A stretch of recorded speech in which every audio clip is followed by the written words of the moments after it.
Colorado Republican Congresswoman Lauren Boebert condemned the president's moratorium today, calling it an unlawful attack on the livelihoods of the people of her district. Roughly 44% of natural gas production in Colorado comes from counties in her 3rd congressional district.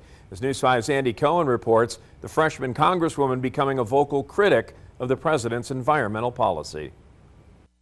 President Joe Biden signed the executive order recommitting the U.S. to the Paris Climate Agreement on day one. There's no time to start like today. The next day, Colorado's newest congresswoman, Lauren Boebert, introduced a bill to try and stop it. The Paris Climate Accords, this is unconstitutional. It needs a Senate ratification to enter into a treaty like this. She says the climate treaty should have been ratified by the Senate.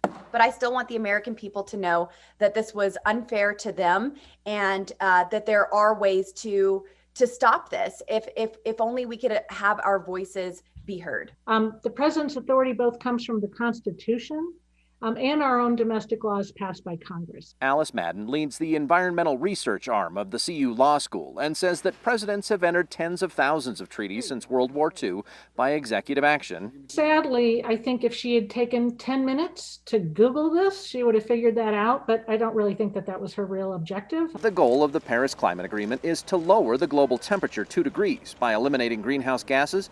Governor Polis laid out his roadmap to do just that 2 weeks ago, and Pueblo, in Boebert's district, is committed to reaching 100% renewable energy by 2035. And while her bill is unlikely to advance in a Democrat-controlled Congress, Representative Boebert says that she's following through on a campaign pledge to be a loud voice for her constituents in Washington. I'm not going to sit back and do nothing. That is certainly not what I came to Congress to do. Always watching out for you, Andy KOEN, News 5.